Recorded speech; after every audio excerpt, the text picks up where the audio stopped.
Hello, I'm John Rossi, a touring drummer with a love of all things animal. When I'm on the road, I visit as many zoos, aquariums... Hey, wait a minute. What's going on?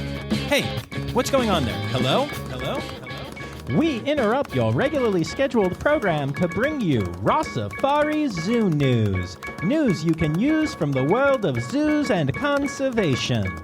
Every week, we bring you breaking news and analysis from around the globe, featuring the animals you love and the people who care for them. And here's your anchorman, John Rossi. Hi, hello, how are you? Welcome back to Rossifari Zoo News, your look at everything going on in the world of zoos, aquariums, conservation, and general animal weirdness. My name is John, and I am your host for this little journey through the world of news about zoos. And it is, in fact, a crowd-sourced zoo news program. So if you happen to see anything that you think is zoo news-worthy, you can go ahead and tag me in it at Rossifari on the socials, at Rossifari Pod on the TikTok machine, or go ahead and shoot me an email, rossifaripod@gmail.com. And if you do that, I'll say your name at the end of the episode. Pretty fun stuff. So that's how Zoo News works, but of course we always start off with me just sharing a little bit kind of about my life. And it is the first week of December as I'm recording this. And Buffalo decided to remind me exactly how wintry this city likes to be. The city has been pounded with over 3.5 feet of snow combined between two storms this week. But there's something super crazy about the snow here that I feel like the vast majority of the country, maybe the world, I don't know, doesn't understand. So I'm going to use the part where I normally share about my life to tell you about that, because honestly, when you get that much snow in the area you live in, it becomes your whole life. So up here and, in other places with this type of environment, there is something called lake effect snow. And this occurs when cold air moves over bodies of water that are warmer than the air. So things like lakes, hence the name. The lower layer of the air gets warmed by the water, causing it to rise through the colder air because heat rises. And in the process, the water picks up more water vapor. Then the vapor gets to the colder air up top, which causes it to freeze, and then it falls to the ground as snow. And often, a lot of snow. But this effect is extremely and weirdly limited geographically. How limited? Well, the Buffalo Bills play in Orchard Park, which is also where Zoe works. It's about 14 miles from my house, roughly a 20-minute drive if, there isn't traffic. And the other day, we had a major winter advisory and warning because of lake effect snow. And it ended up dropping 2.5 feet of snow in just a couple hours in Orchard Park. Meanwhile, at my house, which again is 14 miles away, the grass didn't even get a dusting. But then, as I'm recording this, I'm looking at the roughly 9 inches of snow that is laying on the ground here from a storm that also originated in the lake area by Orchard Park, and it dropped roughly the same amount of snow here and there. And they're saying that overnight here, it could snow another foot, or not at all. Who knows? It's always really interesting, and you just never know what you're going to get or not from the snow. So I do have to say I'm pretty glad that the 2.5 feet skipped us this time around. Yeah. But other than that, my big news this week is already out there on the socials. But in case you haven't seen it, I got to meet Wren the tree kangaroo Joey at Roger Williams Park Zoo this week. And I am just so happy to have seen such an incredible little baby tree room. If you haven't seen the video yet, you have to check it out, and I will post more content down the road a little bit. Part of what made this visit so special is that tree roos aren't really in this state for a long time. Wren started poking her head out of the pouch around 5 months after birth, as most Joeys do. And that was, I think the first time her head poked out was the day before Thanksgiving. And then by 6 months, they have most of their fur grown in. And then by 7 months, they start to emerge from the pouch. So there's only really 1 month, and maybe not even the full month, where you can catch a joey in the state I saw this little one in, and they will go for hours or even days sometimes without popping out of the pouch at all. So I truly had no idea if this trip was going to allow me to see the little one at all. But it all worked out, and now y'all get to see that tiny face as well. I've seen a lot of really cool and, kind of rare animal stuff over the years. But this one's pretty hard to beat in those departments, because whatever you think of the little hairless face in the video, which I have heard opinions on, it's just such a special and rare thing. They're such a rare species, and they're in this state for such a small amount of time that I'm blown away to have been able to experience it and to be able to share it through the video with all of y'all. It's really cool. Also, I can't forget to plug the NEI Tech Talks Podcast. The latest episode came out yesterday on Thursday, December 5th, and featured John Rossi of the Rossifari Podcast as the guest. We riffed on all kinds of stuff, and you'll especially want to listen if you listened to the episode from the NEI Bird Show at Roger Williams Park Zoo this summer.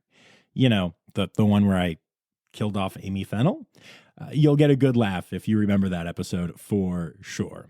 I really enjoyed the interview, and make sure you listen all the way through to the very end, because like how I sometimes put mistakes or whatever at the end of my Zoo News episodes, Chris, one of the co-hosts and the guy who edits it all together, dropped a rather amusing bit of conversation that wasn't from the main episode at the end of their credits. And I had actually forgotten we talked about that, and when we got to it, it made me laugh really, really hard.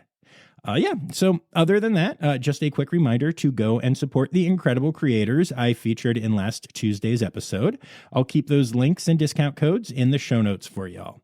Actually, our friends at Tied in Knots Crocheting have started a whole new line of smaller plushes, including smaller binturongs that are very worth checking out. So please make sure that you give them a look.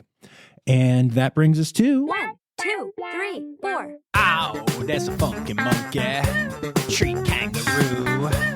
Or a binturong. It's Zoo News. Yeah. All right, and so we're going to start off with our headline story, and our headline story is this: people are dumb. Yep, that's my headline story. Okay, that's admittedly not a great headline story, as it's pretty vague and also isn't really anything newsworthy to anyone smart enough to be listening to this podcast, because you already know that people are dumb. But honestly, I can't get over how just rude and mean and ill-informed and unwilling to chat and stupid people have been this week. And in particular, I'm talking about the anti-zoo crowd, the bastion of eye-roll-inducing commenters who hop on my viral posts from time to time with misinformation, and who I always try to engage with because I have honestly seen dialogue have a great effect with some of these people. But then there are the other ones. And since many of my viral posts have to do with Emily the elephant, including yet another video from my jam with her this summer that went viral this week, these people are particularly passionate and particularly misinformed. But there's one topic they keep bringing up that I wanted to take a moment to speak on here and to address more fully than I can in, a social media comment section, because it really seems to confuse people. And not just the anti-zoo crowd, kind of everyone. I wasn't even 100% sure when I dove into this. That topic is this: what is the difference between a zoo and a sanctuary?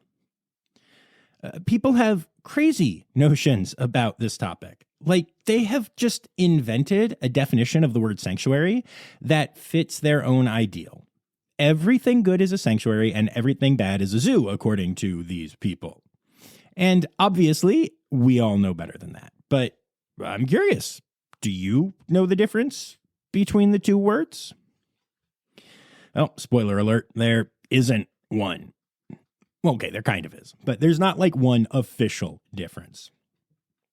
I did a ton of research into this, and to most people in the industry, including much of the anti-zoo crowd and even multiple sanctuary websites themselves, The main difference between a zoo and a sanctuary is simply where they acquire their animals from. All animals at a sanctuary are rescue animals, and they are not bred, bought, or sold. That's it. That's the only real difference in the words, though some anti-zoo groups do claim there are others. But when it comes to the difference in particular between AZA-accredited zoos and wildlife sanctuaries, the main difference is how animals are obtained. Or to put it another way, breeding programs and SSPs, which most of us actually think are pretty great things.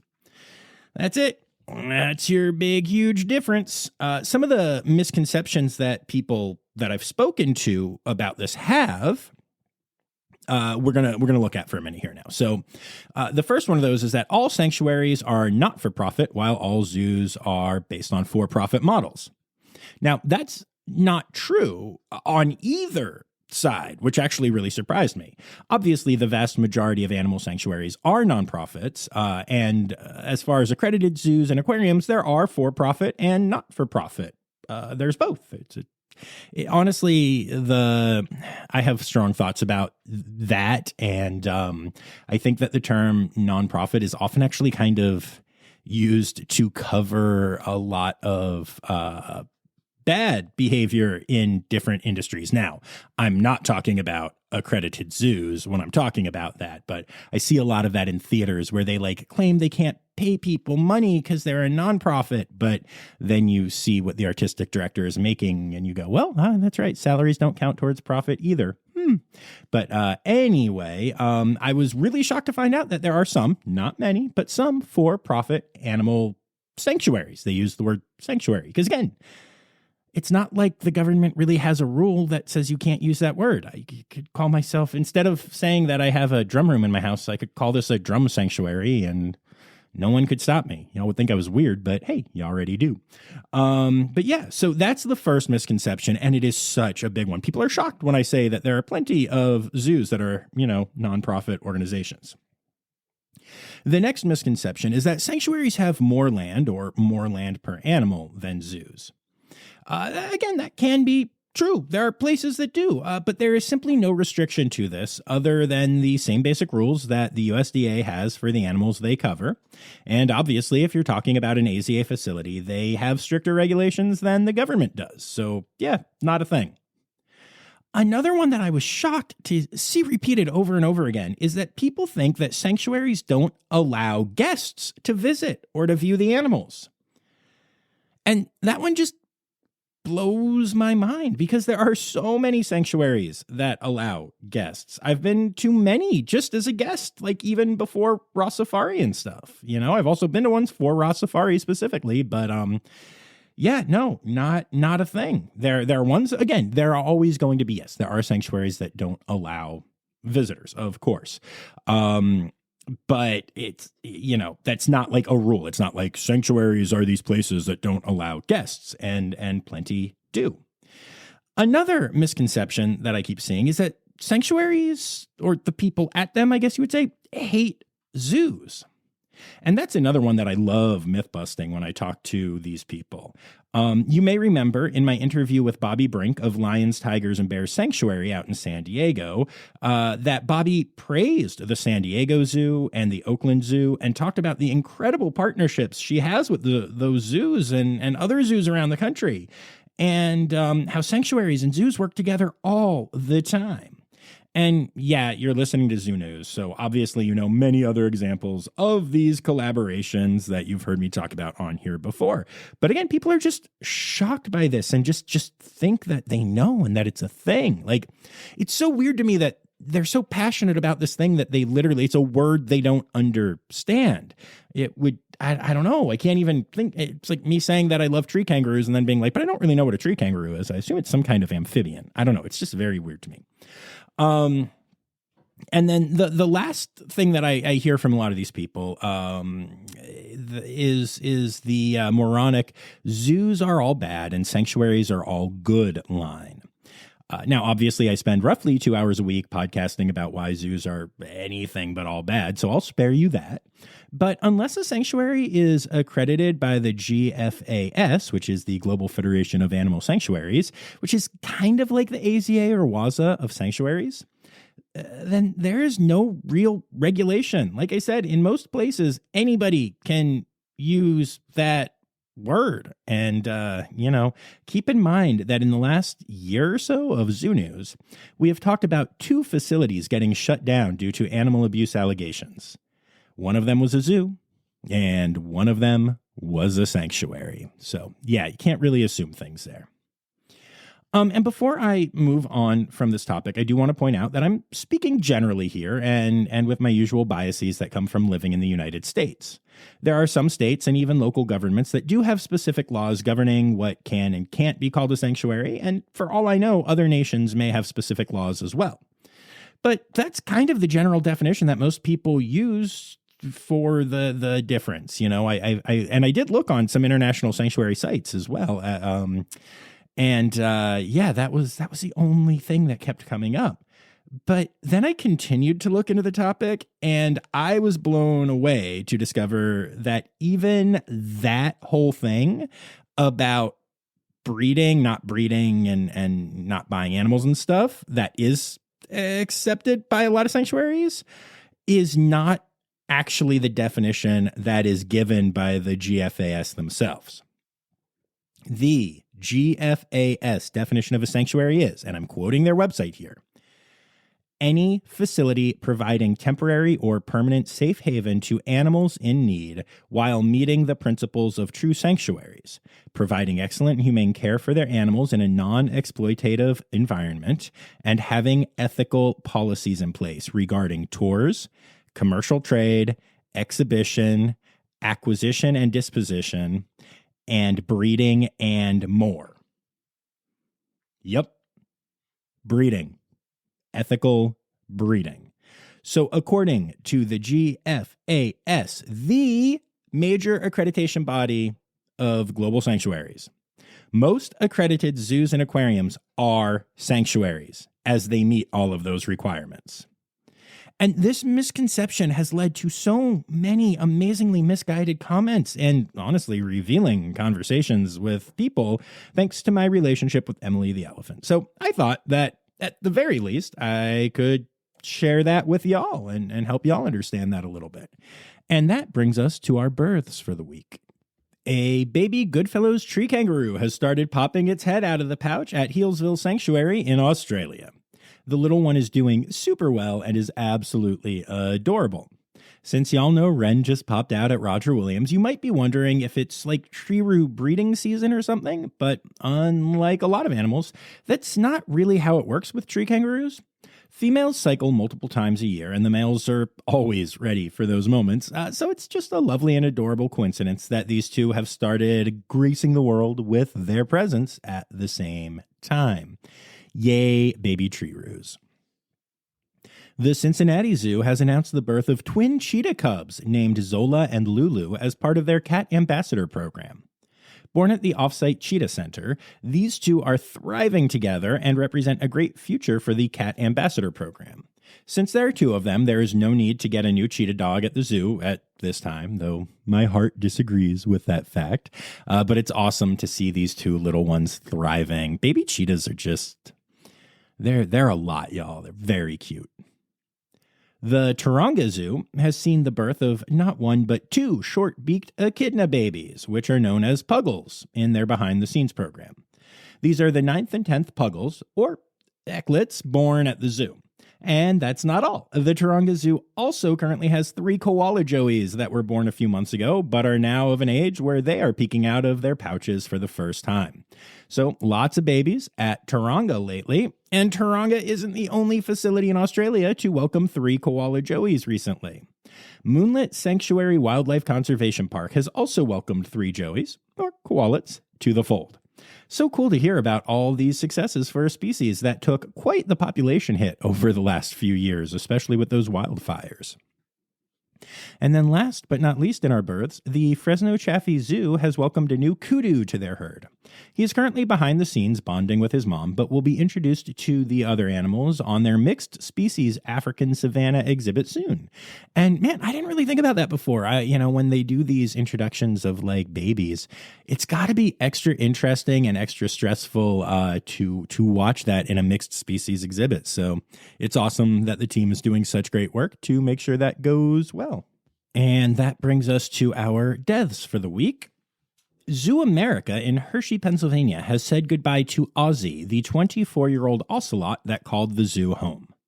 Ozzy lived longer than any ocelot ever has in the entire history of the SSP's historical stud book records, with his official age at the time of his death being 24 years, 5 months old. That's incredible. Until almost the end of his life, Ozzy acted like a kitten at times, playing with toys. In fact, the zoo had to have a special selection of toys just for Ozzy that were soft enough to chew on, but tough enough that he wouldn't be able to ingest pieces.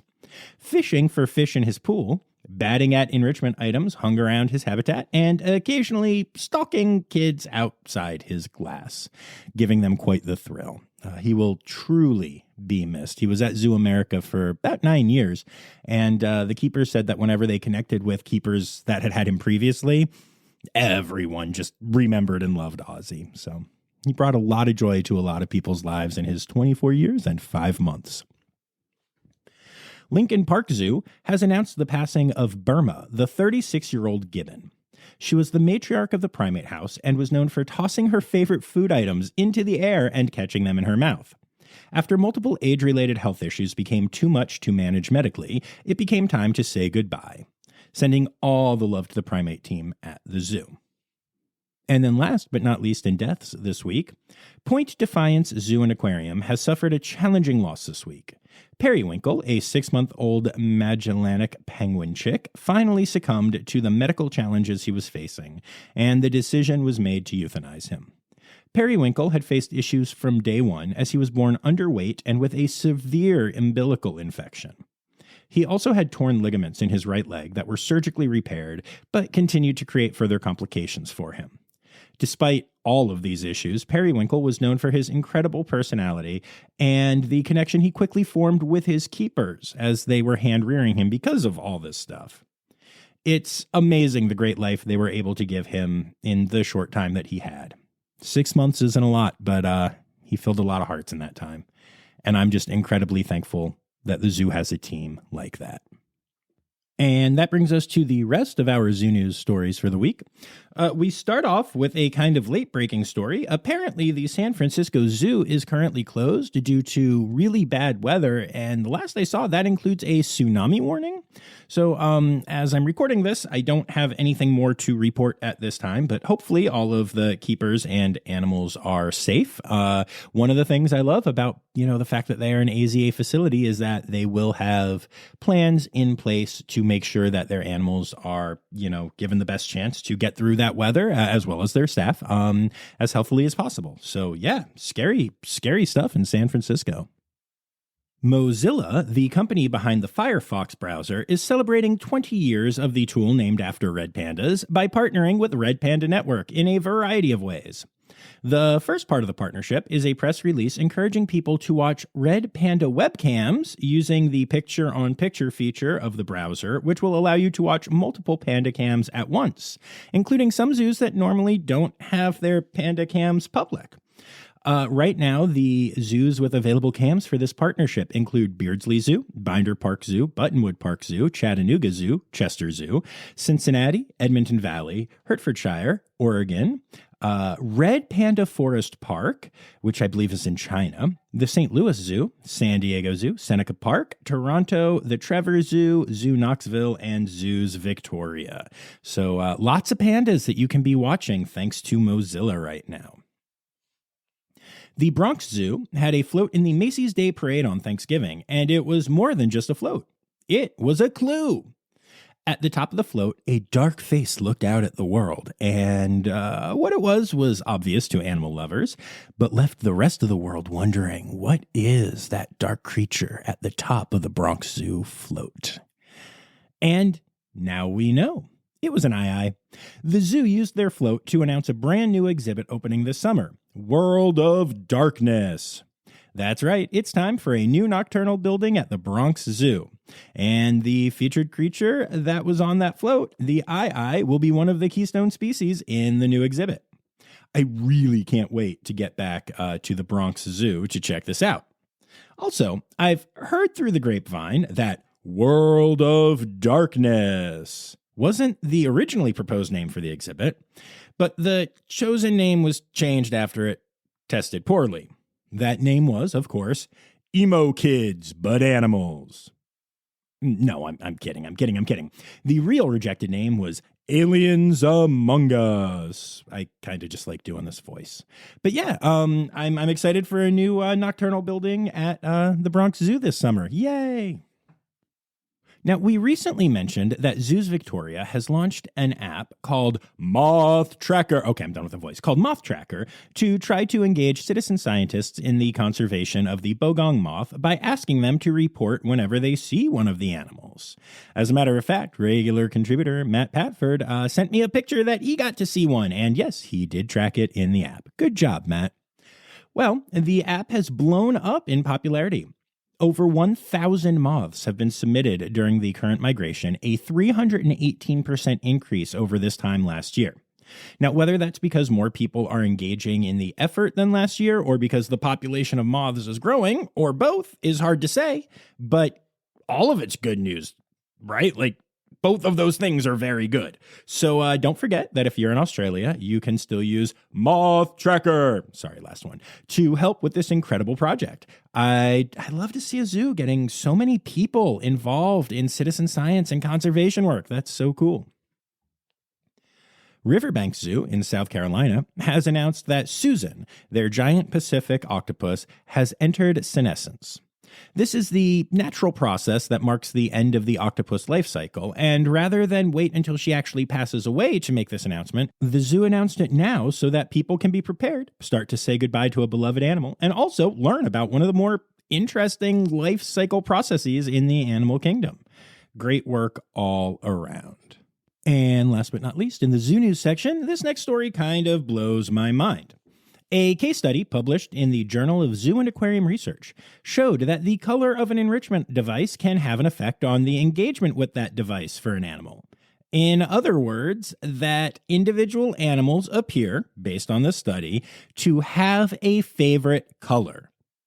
And here's the craziest part. The animals they did the study with were loggerhead sea turtles. Look, I love sea turtles. But when you think of which animals have something like a favorite color, sea turtles would be nowhere near the top of my list. If they do, I bet individual animals of many species do, and this serves as a great reminder that individual preferences must always be taken into consideration when thinking about enrichment for those animals. I mean, I prepare enrichment for the sea lions and seals at Aquarium of Niagara frequently, and sometimes even the penguins, and I have never once thought, hey, do they have a favorite color? Now I'm intrigued. On a side note, the study did show that the turtles did not give a crap about the color when food items were involved in the enrichment. They just went right for the food. But outside of food enrichment, color did make a difference for sea turtles. And this is just the kind of thing that reinforces my view that in our quest to avoid anthropomorphism, we have gone too far. I think most people would nowadays say that saying an animal has a favorite color is way too far into the anthropomorphic realm, which would be a cool band name. But now it appears as though they really do, which is so very cool. I love sea turtles so much. And that brings us to Stereotypical Animal Podcast theme song. Here to bring you to conservation news. A herd of bighorn sheep, which is an endangered species, have been relocated from the Texas mountain where they were raised to their native historic range as part of a conservation effort for the species. The relocation of the herd is part of a larger effort to move the endangered species of mountain sheep to habitats free of Barbary sheep, a non-native mountain sheep that spreads disease and has hampered population regrowth efforts. But that's not the only thing special about this story. You're probably picturing some large truck filled with sheep or something, but that's not how these sheep were transported. Instead, they were airlifted to their new home, and I don't mean sitting in the belly of a private jet. The sheep were actually flown by helicopter, but flew below the helicopter on like a rope or chain. I couldn't really figure out which, that they were secured to, just dangling from the belly of a helicopter, just dangling down. Seriously, just some dangling sheep. It's really weird. Something to see, too, because there are photos and stuff, if you want to Google the image. But hey, it seems to have worked, and the sheep were loaded into trailers for the rest of their travel and are now at their new home. So yay, conservation, even if it doesn't always look super great, like visually. And amusingly, that's not the only story of animals being transported through the air in an unconventional way this week. The Utah Department of Fish and Wildlife needed to restock their lakes this week, and they did so by airdropping fish from planes. Nope, seriously, just dropping them from low-flying planes directly into the lake, which seems to me to seriously miss out on the whole animal welfare side of things. I mean, admittedly, the purpose of these fish is largely to get a metal hook stuck in their face and then get pulled out of the water and suffocate and then get eaten. But still, at least the sheep weren't like thrown from the helicopter like these fish were thrown from a plane. I love that anyone with an aquarium, even just like a hobbyist, is taught how to gently acclimate your fish to its new home. While in Utah, the government is just chucking them out of planes. Amazing stuff. We've talked a lot about the fact that Florida is home to a lot of invasive species, most notably pythons that now call the Everglades home. These huge snakes wreak havoc on the ecosystem, and there are even government-sponsored events to try to eliminate the snakes. Welp, an alligator apparently wants to help with that mission, too. There is footage of an alligator dragging an absolutely huge python it has killed through the water in Florida. The alligator is huge, and the python is so much longer than the gator that it's just insane to see. And the image is cool, but it's also important because it shows exactly how large these snakes are getting, which is an indication of how much damage they are doing by wiping out that much local wildlife that they can grow to that size. Hey, at least in this case, the alligator got the last laugh. It's crazy to see, but yeah, these snakes are a real problem down there. Okay, these next two aren't great, y'all. I'm just gonna be honest. Elon Musk is going to be an important part of Donald Trump's upcoming presidential administration, which is a sentence that would have looked like a Mad Lib not too terribly long ago. But in this hellscape of reality we live in, it's the truth. And he is going to be tasked with eliminating a lot of jobs in the federal government. So recently, Musk posted 2 posts on his X platform, which the rest of us still call Twitter, listing the names and titles of 4 people holding relatively obscure climate-related government positions. The assumption is these people will be eliminated as soon as the new administration takes over, but beyond that, these people have been subjected to abuse and threats from many of the millions of people who saw the tweets. These are the people who are taking over our government in January. Imagine being someone who cares enough about this planet to get an education and work history that allows you to try to help the climate situation in a small way in your tiny position in the federal government, and then some megalomaniacal asshat tweets your name because he doesn't believe in climate science, and suddenly you're subjected to threats and abuse and more. Buckle up, y'all. It's gonna be a tough few years.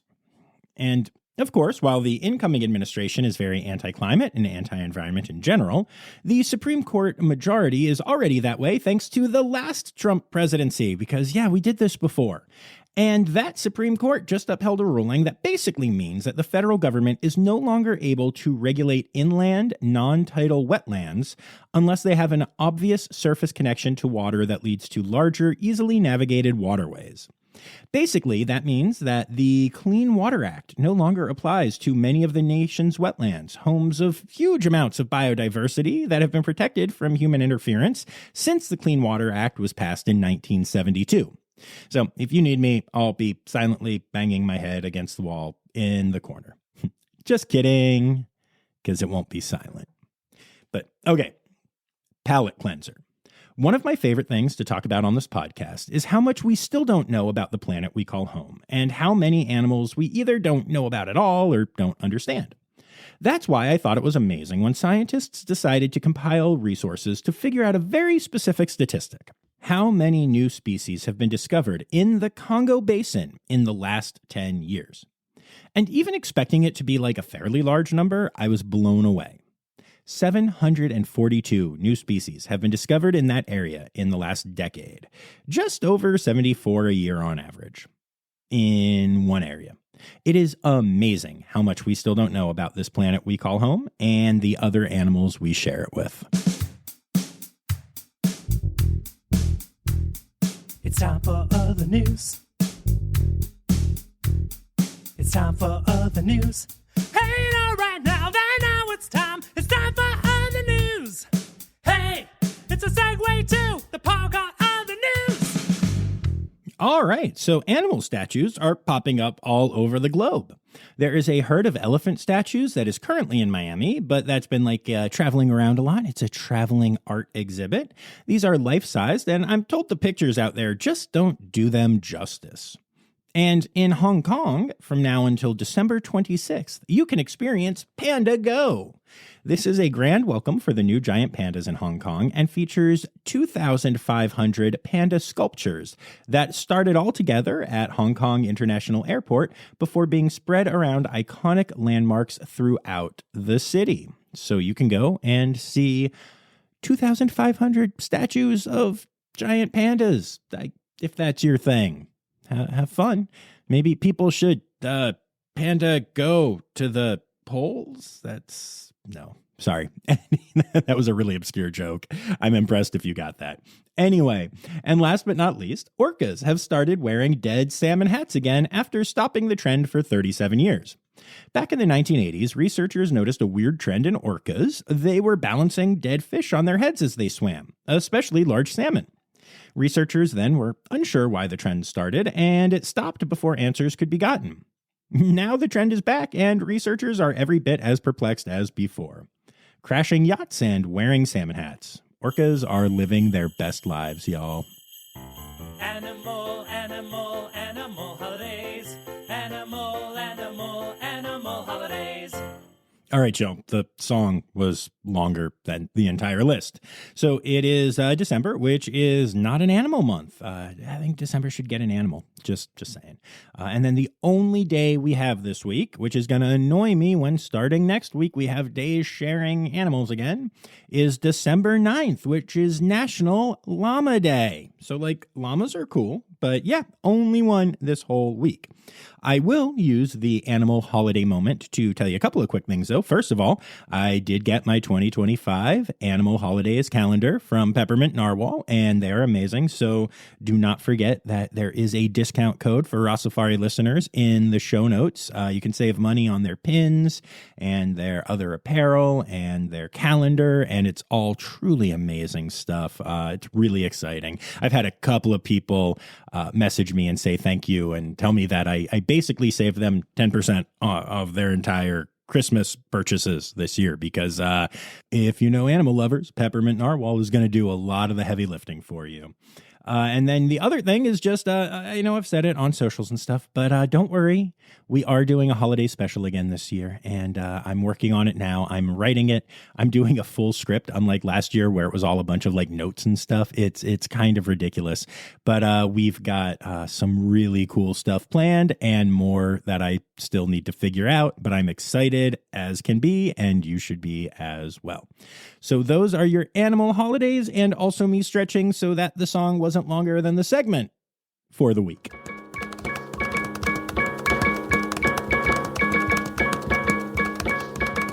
Alrighty, so there you have it, folks. Another episode of Rossifari Zoo News, and I'd like to take a moment to say thank you to all of my patrons, especially my Red Panda level patrons, Dr. Laura Schenk, Dr. Stephen Williamson, Barbara Bennett, Jenny Owens, and Kevin Williams. And don't forget that if you become a Red Panda level patron, you will get your name said just like they just did, and also a custom sticker every month. And that sticker part is true for my Binturong level patrons as well. They are coming from Cappy Trails, and they are going to be podcast adjacent, and I'm really excited to start rolling those those out to y'all soon. So you can sign up to be a patron. You can also skip those perks and sign up for as little as $3 a month by going to patreon.com/Rossifari. It would be a heck of a stocking stuffer for me if you decided to sign up. I'd also like to say thank you to everyone who contributed to this week's episode.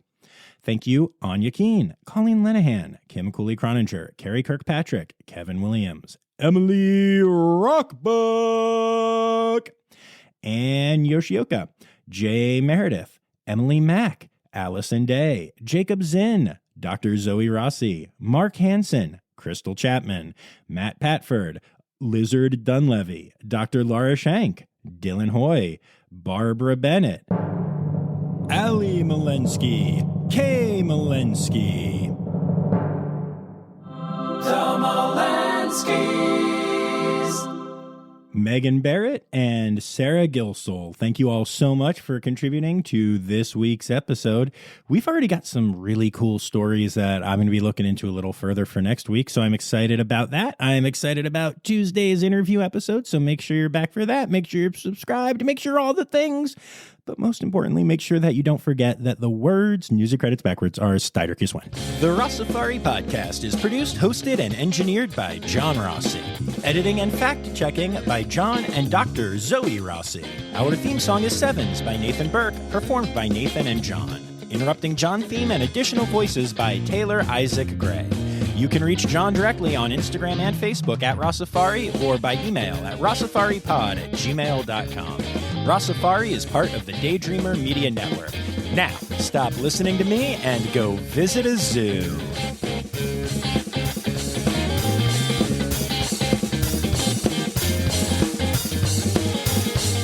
And then some megalomania, oh my goodness, megalomaniacal, megalodon? Maybe I'll just say megalodon. No.